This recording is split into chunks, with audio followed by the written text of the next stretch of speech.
we were up there quite a while before we finally came back to the United States.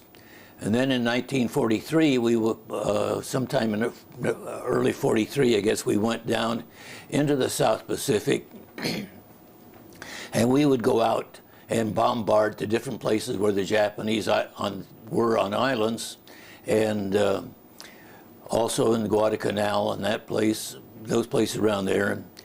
And then on July 6th of 1943, we heard that the Tokyo Express, which was something they called a bunch of ships, they had maybe a couple cruisers and destroyers and supply ships, were taking their people down and resupplying their bases.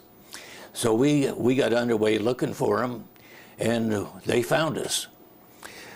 And we got into a firefight with them, and it was we had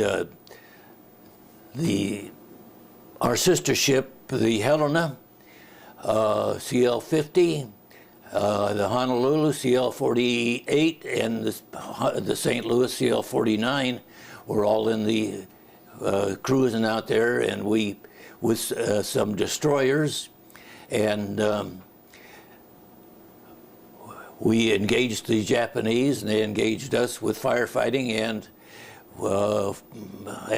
after a while, I don't know how long, we heard that a ceasefire, and so somebody says, oh, there's one of our destroyers is illuminating something out there. Oh, it's the bow of a ship, and it's got a 50 on it. 50. That's the Helena. So they sunk the Helena. We had taken a dud torpedo back aft, and the Honolulu had taken the dud torpedo back aft. Neither one exploded. Ours hit at a deck level and just didn't do much damage. I don't know how much damage was done to the Honolulu, but anyway, we left some of the destroyers back to pick up most of the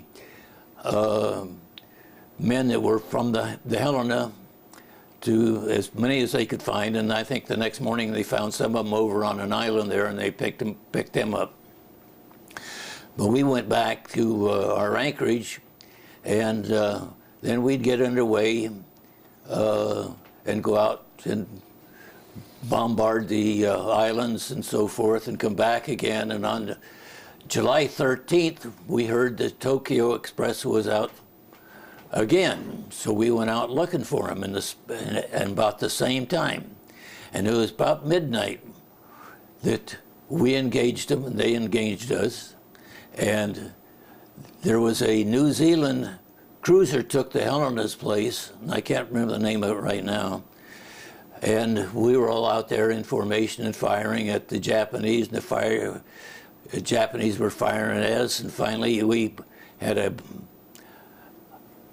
torpedo hit our bow and flew us way up in the air in the bow, and they come back and they had water come all over the top of it, clear, and the water still reached way up under the bridge, and then come back and settle down. And so we slowed down then, and went ahead and checked the damage, and sure enough, we started shoring up a bulkhead up forward, and going very slow back to our base, and they got it pretty well shored up, so we got back to the base anyway. And the Honolulu, she had a bigger part of her bow was blown off, and she also limped back into the base there, and pretty soon there was a repair ship there, and they, along with our ship fitters,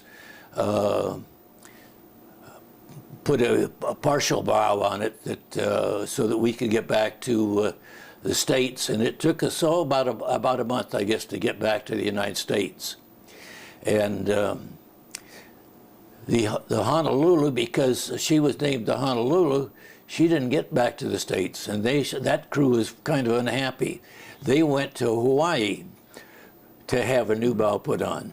Well, we got back to the States and went to Mare Island, and they already had a new bow all ready for us, and it was in the dry dock. So they flooded the dry dock. We went in. They chopped off the old part of the bow that they couldn't use, and brought the new part over and attached it. And we were there, I don't know, a few months. And then we had a lot of liberty then, and so I was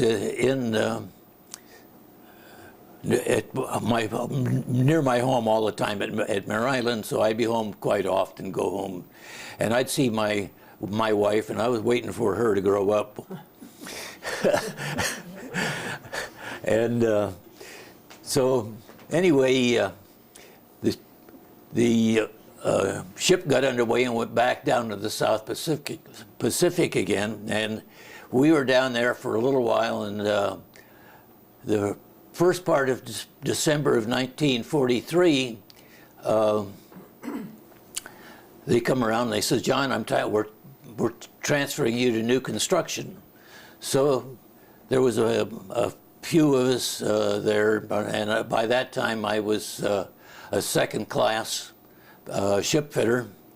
At Pearl Harbor, I was a third-class ship fitter. And so anyway, I got transferred and come back on a Dutch freighter, and it took us until December 31 to get back to San Francisco. And we were escorted, of course, with the destroyers and so forth.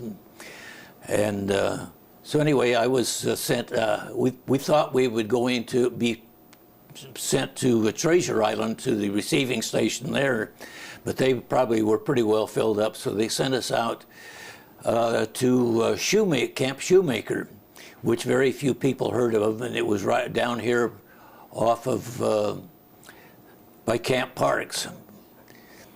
And so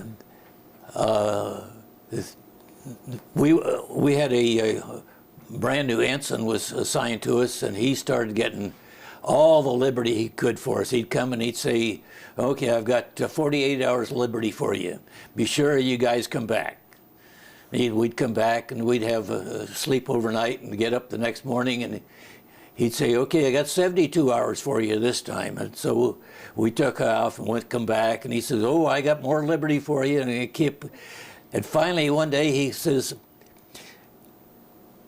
"I've been really working to get you people as much as I can leave.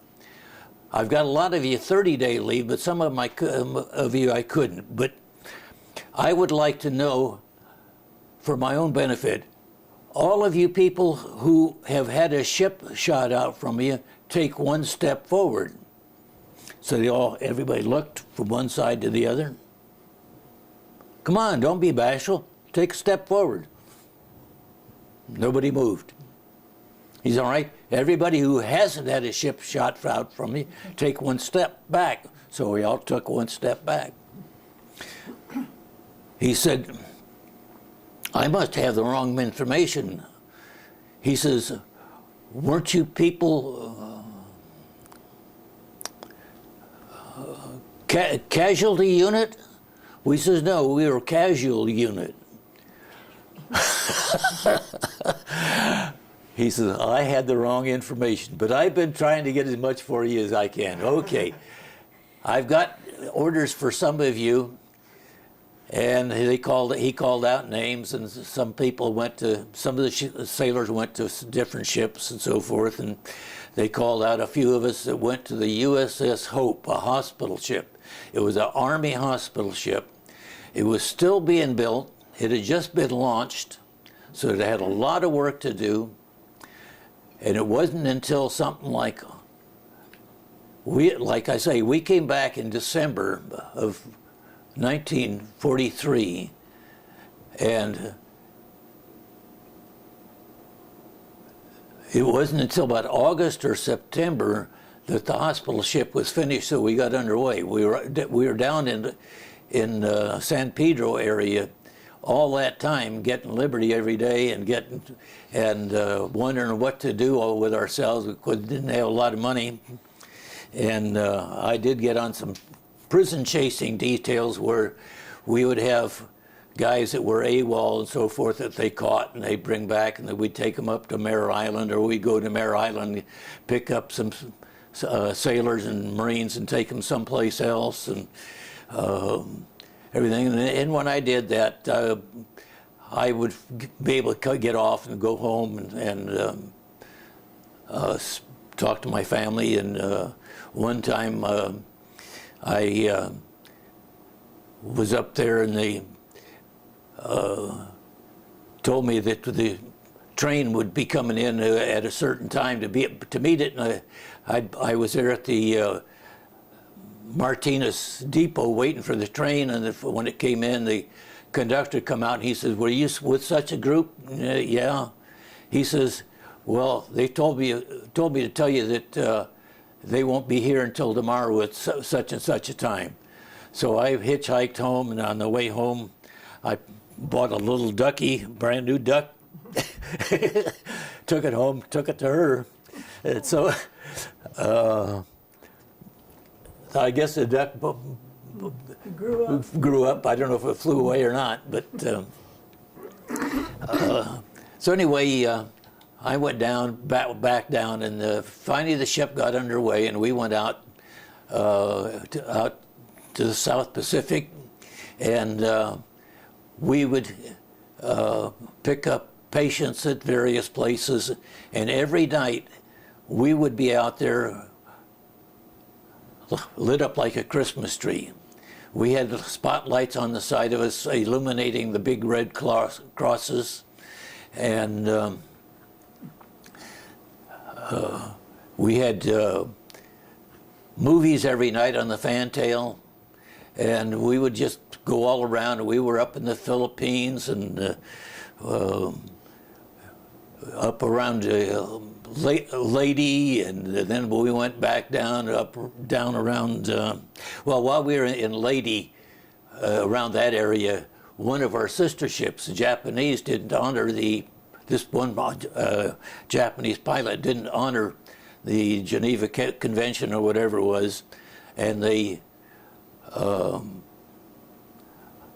damaged one of our ships. I don't know whether he kamikazed into it or what, but he badly damaged it. And so from that time on, we darkened ship at night. And it was a night operation that damaged the other ship, the other hospital ship. And so from then on, we were out darkening. We would go into port then every night and darken ship. We weren't out there cruising around dark, but we were down. I'm trying to remember the Japanese island that's way south of all the other little islands. You remember? No. Anyway, we were down there. It was where the Marines had landed down. Okinawa. Was that Okinawa as a south one? Or anyway, I've been anyway, we were down there, and we were anchored pretty close to the island itself. And I think it was a Sunday morning that I was sleeping in a cot topside, along with near where a buddy of mine was, and we heard this boom, boom, boom. We got up to see what it was, and there was a Japanese were firing some type of a gun at us, and it kept getting closer and closer. So we got up there. We're up there on the forecastle, and one of our jobs was to man the anchor windlass. So we stayed there, and pretty soon the warrant bosun come up, and he says, "Okay, you guys, take the chocks off the anchors there." And then he went like this, told us, start taking it up short stay to where the anchors were just ready to come off the ground down there. And by that time, the captain hit the the bridge, and he says, "Boats, how long before you can get it away?" And he says, say when, Captain."